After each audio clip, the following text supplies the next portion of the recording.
Hey everybody, I pray that you are finding yourself in a space of peace, joy, love, happiness, and God's abundant blessings.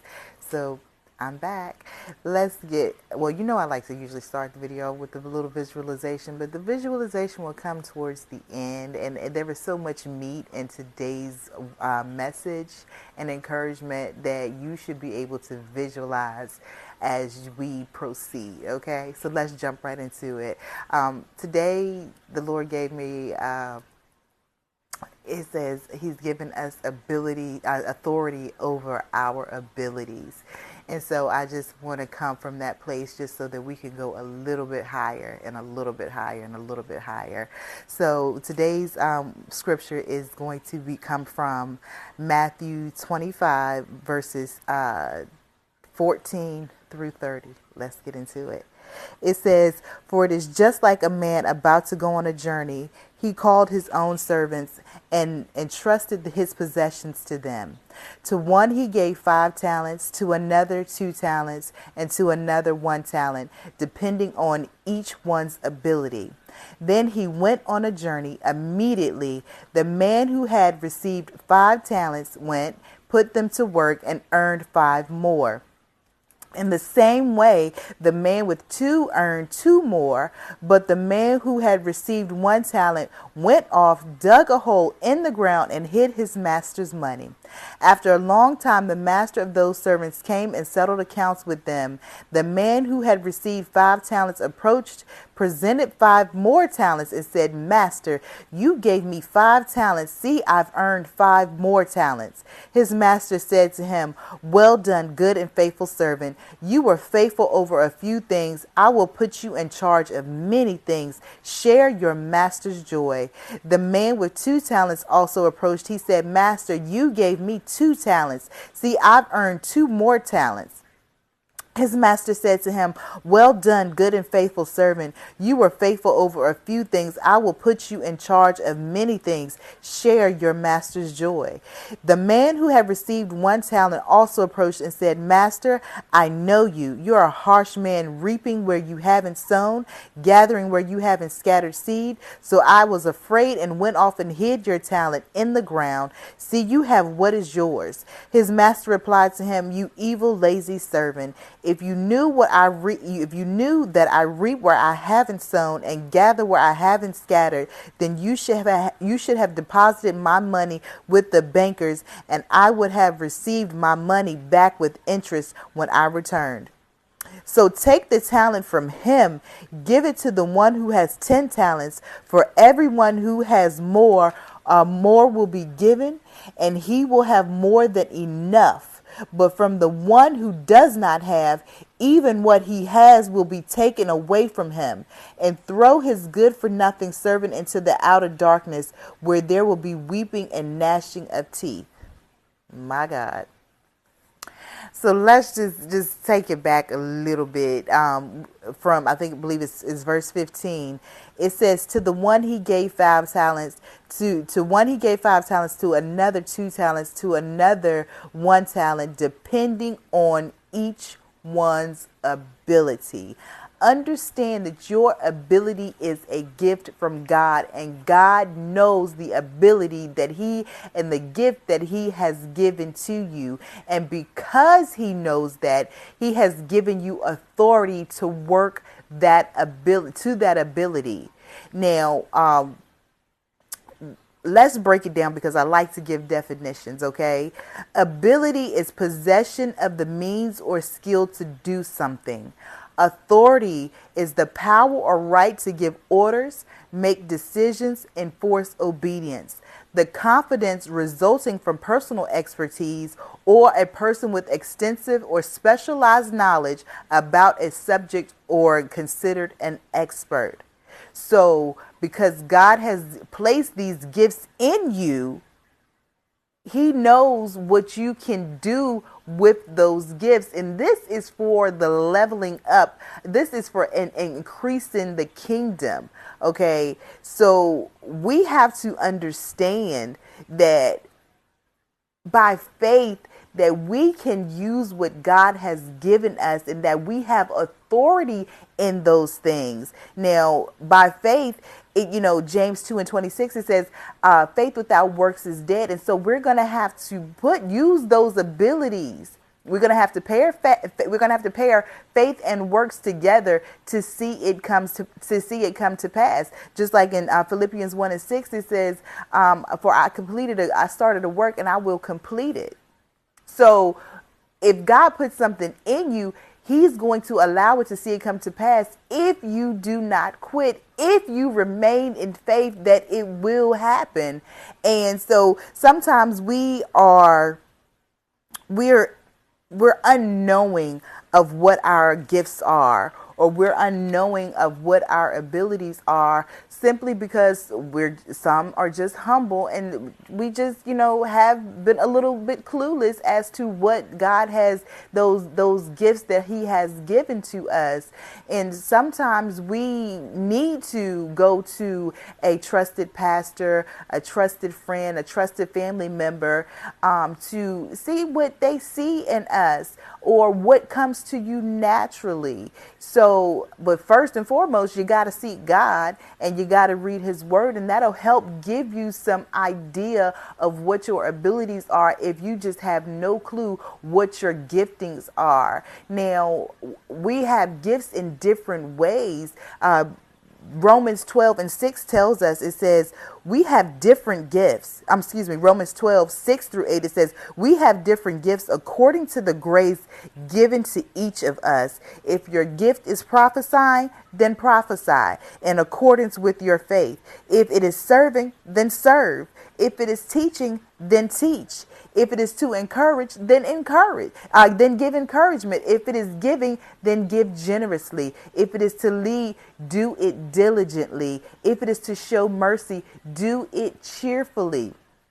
Now, you may say, well, Ashley, these are all gifts that relates to the church. Newsflash, we are the church.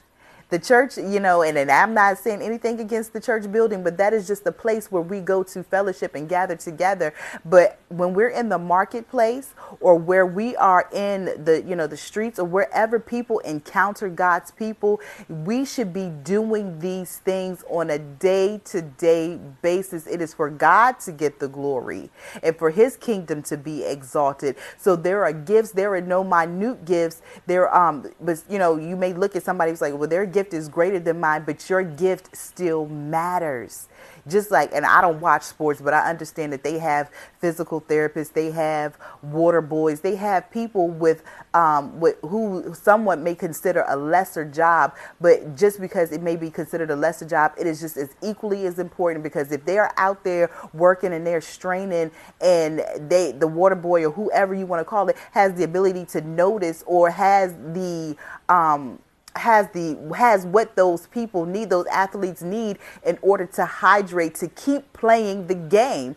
Everybody's gift matters. What you provide to the kingdom matters. So don't look down on it. Oh, this is all I have. What you have is great. What you have is necessary. It all works together for the good of those who love God. It all works for the kingdom. So we must be encouraged in knowing that God has given us gifts, and He desires for us to utilize them so that God's people can be loved, that God's people can come up, God's people can level up, because we recognize that He has given us a gift, and He has given us authority over those gifts. It's not necessarily, the word tells it doesn't say it's necessarily of our hands, that I can go and do hair, or I can go and do craft, or I can cook, or I can do certain things, but it is the gift to be able to do things, to give encouragement, to give love, to prophesy, to give, to serve. All of those things matter in the kingdom, and have been given gifts to utilize for the betterment of the kingdom. Now, God says His people perish for a lack of knowledge, and so let's get some knowledge. Luke 12:48 says, but the one who did not know and did what deserved punishment will receive a light beating. From everyone who has been given much, much will be required, and from the one who has been entrusted with much, even more will be required. And so when you have been given this gift, it is God is requiring you to use your faith, to use those abilities to be gifts to God's people. 1 Peter 4:10 says, each of you should use whatever gift you have received to serve others as faithful stewards of God's grace in its various forms, right? And then Proverbs 1:8 says, your gifts will make room for you. So please operate in your gifts, because if you now have the knowledge and you still don't do it, it says that you will receive a light. If you don't know, you'll receive a light beating. But I want to read the Message version of that for you. Luke 12:48. It says, the servant who knows what his master wants and ignores it, or insolently does whatever he pleases, will be thoroughly thrashed. But if he does a poor job through ignorance, he'll get off with a slap on his hand. Great gifts mean great responsibilities. Greater gifts means greater responsibilities. So now that you have the knowledge, you are to seek God. You are to read. You are to find out what your gifts are, what naturally comes to you. Even though I read Romans 12:6-8, and I said that those are gifts. Those are gifts of the Spirit that we are to work in, but the gifts of the Spirit will manifest into natural gifts. So sit before God. Seek out those trusted family members, those trusted friends, your spiritual leader, to see what gifts God has given to you so that you can now walk in that gift, so we can build up God's kingdom. It tells us in James 1:7, it said, Every good and perfect gift is from above, coming down from the Father of lights, who does not change like shifting shadows. Just as Jesus Christ was the ultimate gift, and we'll never be able to compare to the gift of Jesus Christ, but we are the branches and Jesus is the vine that is connected to the root. And so we are extensions of Jesus. Just like I said, we are gifts. We are extensions of that great gift. And so we are to understand who we are, whose we are, what abilities and gifts that he has given to us, so that we can walk in the authority. No, walk in the authority just as Jesus Christ has given us authority through him to work these things. You're still breathing. You still here. You still have an opportunity, right? So I encourage you today, whoever has had something on your heart, whoever has had a desire to do something, even if it's not entrepreneurship, you're needed in the marketplace. Your gift is needed in the marketplace. Your gift is needed on the job. Even if you desire to be an entrepreneur, your gift is needed to serve God's people, to show him and to show his glory. Okay, so I just want to leave you with this last thing. Now, I told you the visualization was coming at the end. So you know the recycle symbol. You know how it looks as 1, 2, 3, and it recycles. And this is just what I want to leave you with.